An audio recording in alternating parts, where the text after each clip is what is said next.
So here is the at a glance. And the reason I wanted to take you here first is because as part of that, if you scroll down to the first of the 6 outcomes, there are what are called guiding questions. So I'm going to draw your attention to those just right here. The concepts and the guiding questions are a really good resource. So if you take a look at the first one, in co-op, there should always be ongoing dialogue and conversations happening before placements, during, and after. These guiding questions are great conversation starters that can inform classroom discussions and reflective practice. And those are provided for each outcome. So I'm going to go back to the Moodle. And if you look at the sections, they are organized into categories, mostly in the order that you would work through in co-op, but not necessarily. There's a lot of cross connection. You probably start with the first 2, where students are learning about the options and potential careers and education pathways. And then, of course, who am I? Learning, doing some self-assessments and learning about who they are and where they see themselves fitting and so on. So if I click on the first one, just to show you what that looks like, it's called Exploring Options.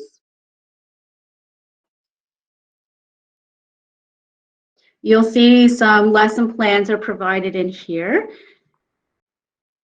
And then I'm going to click the diversity and employment.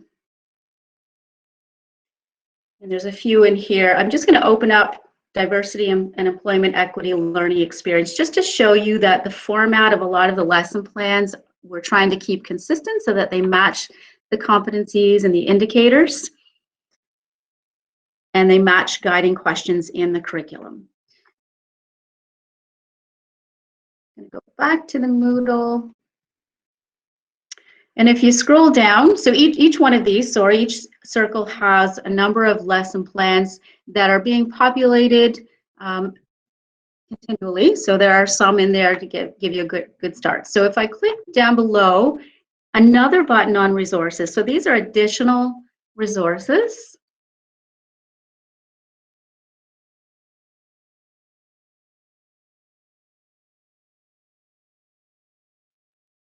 Just taking a second to load there.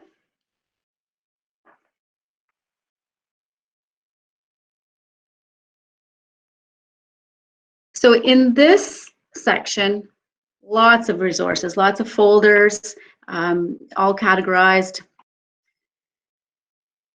So what you can see is the Moodle. I think I saw a comment earlier that someone loves the Moodle. There's a lot there, and it really houses most of the information and resources and really is your main access. Go back here. So I thought I would share sample resources for each outcome. So these are a few of the many, but resources that I wanted to draw your attention to. So I've kind of separated them into the 6 outcomes. So for example, your first one is evaluating potential education options and career pathways. My Blueprint is an excellent resource that I won't talk about a whole lot because there is a whole session on that with Jamie McDonald happening today or tomorrow. But I do have a link here to the My Blueprint website, as well as instructions for logging on and lesson plans. If you were to click the lesson plan link in the slideshow, there are several lesson plans that you can use. So when you get a chance to sift through those are really great. So My Blueprint is, it replaces the old career cruising, and many of your students may already have a login, because some students are starting to create accounts in grade 4, and it's something that will progress with them through high school. They'll go in, you'll be able to do some self-assessments, personality, learning styles, interest, career and post-secondary research, and so on, and portfolio development. For the second outcome, evaluating personal interest, attributes, and skills, My Blueprint I've got there, but it really follows through. It doesn't just fall under one outcome. It fits everywhere. Refer to your learning plan and goal setting under forms. Those forms are required, but are also great resources to use with your students and to kind of dive deeper into. So those are referenced here as well. So then you get into evaluating influence of legislation, protocols, etc. So this is about workplace safety. So I've got some links here to safety training that some or all of your students might do. There may be site-specific or industry-specific training required. So for example, you may have all of your students complete WHMIS. Workplace safety also encompasses your work environment and human rights. The first two here, the safe spaces and the abilities, these are online resources that were shared with us recently, last year, that look at workplace harassment and abilities, and they are animated online courses that also allow students to print certificates and are really important as part of conversations that you should be having with students to prepare them for those workplaces. You may have students that are going to work in a kitchen, and so they may need the food handlers course. Not all of your students would need that, but there are some specific training courses that you may want to look at for your students. The Workers' Compensation Board links to other resources and websites and courses and training that will also be useful. So when you're looking at workplace readiness skills, you're preparing your students. You're going to make sure you're looking back at those pre-placement or those placement readiness forms. There's also a great resource for pre-placement assessment videos. Those are all found in the Moodle. I'm just going to draw your attention to those. So there are some English and French videos. Just going to open that folder up. So last year, in collaboration with the department, some teachers and employers, some short 3-minute videos were created to help both students and teachers understand what pre-placement assessment could look like. So what do you expect, especially as a new teacher, and you know that before your student can begin any placement, there are conversations to be had, there's a site visit and a meeting that will probably most likely involve the employer, yourself, and the student. And so we're not experts on all the industries, but it's nice to know what kind of questions we should be asking or what kind of things are we looking for. So these are really great clips. We tried to have a good cross-section of industry. So you've got one for culinary, an industrial or construction setting, and an office setting. And so I'm not going to play the videos because the videos don't seem to play well on Google Meet anyhow, but check out these videos when you have a chance. They're something you may want to share with your students as well so that they know what to expect when it comes to that first meeting at your co-op placement.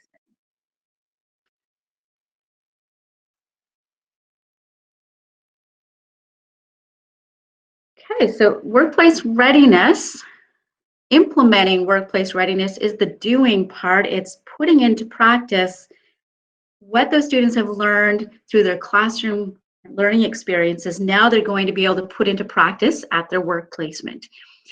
And so employability skills and essential skills are something that we're talking about students need to develop on an ongoing basis. So if you were to click employability skills, these are developed or were developed by the Conference Board of Canada, determined to be transferable skills that most employers are looking for from students. So these are communication, problem solving, teamwork, etc.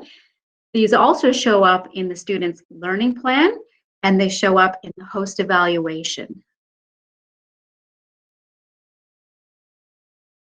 Essential skills are very similar to the employability skills, and there's a link here to Skills Canada, which has a lot of great resources for students, animated videos and learning experiences that talk about those skills.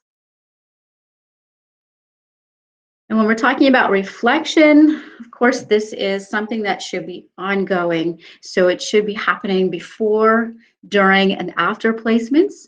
When we think about those mandatory minimum once a week classroom sessions, reflection should be happening there. It should be happening one-on-one and so on. And it's, of course, not just having students write out written reports about their experience. Think about different ways that students can reflect on their learning, whether it's through discussion, video, presentation, toolboxes, or visuals. This link will take you to a list of ideas for reflection strategies. So there's a number here that could be used pre, during, or post. And so you can see there's links there, and there's reflection strategies as well as some collaborative activities down here. So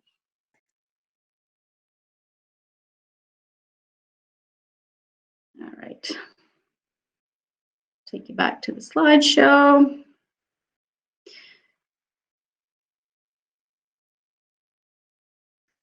So resources are not just what we have in our Moodle or online, they're our community.